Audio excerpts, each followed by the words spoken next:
Shri Shantinath Digambar Jain जैनालय Sarvodaya colony में रविवार को गुरु उपकार महोत्सव के रूप में संस्कार शिविर का शुभारंभ हुआ। राहतगढ़ से पधारे पंडित अंकित शास्त्री ने कहा कि गुरु से ही जीवन की सफलता संभव है। उन्होंने पूजा के दौरान गुरु आचार्य ज्ञान सागर एवं शिष्य विद्यासागर की महिमा का गुणगान किया। श्रावकों ने भक्तिभाव से अष्टद्रव्य अर्पित किए। नित्य नियम पूजा के बाद ब्राह्मण संस्कृति संस्थान सांगानेर के तत्वाधान में आचार्य श्री 108 विद्यासागर महाराज की उत्कृष्ट साधना के लिए शिविर का झंडारोहण श्रेष्ठी मंगलाचंद अनिल कुमार पाटनी परिवार द्वारा किया गया। और शिविर उद्घाटन पारस शांति पाटनी परिवार, दीप प्रज्वलन सुभाष गुणमाला गंगवाल परिवार तथा श्रुत विराजमान रूपचंद सुशीला छाबड़ा द्वारा किया गया।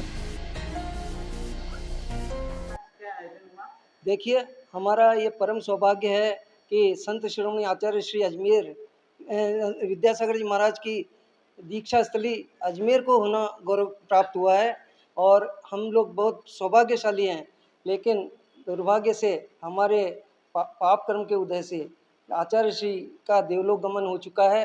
अब वो हमारे बीच में नहीं रहे, लेकिन उनके किए हुए, उनके जो उपदेश दिए हुए हैं, उस उपकार को हम कभी भूल नहीं सकते।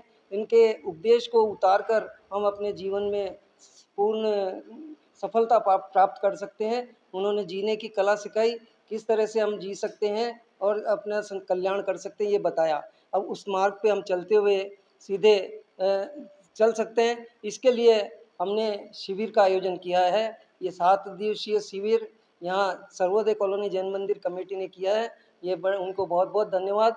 कमेटी ने ये जो कदम उठाया है। क्या बताया आज? ये शिविर अभी आज इसके झंडारोहण और आचार्य श्री विद्यासागर जी महाराज के महा अर्चना के साथ में संपन्न हुआ है और अब इस शिविर की रूपरेखा बन चुकी है। कल से विधिवत ये शिविर चालू हो जाएगा, जिसमें सुबह शहडाला की कक्षाएं होगी, शाम को भक्तामृत पढ़ाया जाएगा। एक अलग से क्लास, अलग से बच्चों के लिए अलग से क्लास लगेगी, जिसमें उनको पूजन विधि सिखाई जाएगी, चरित्र निर्माण के बारे में समझाया जाएगा।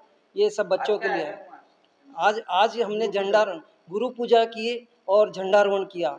इसमें पंडित अंकित जी शास्त्री और सांगानेर से पधारे हुए 2 पंडित जी हमारे साथ में यहाँ विद्यमान रहे और उनके सानिध्य में हमने ये पूजा अर्चना की और इसमें भक्तों ने बहुत उत्साह से भाग लिया और साधन सानंद संपन्न हुआ।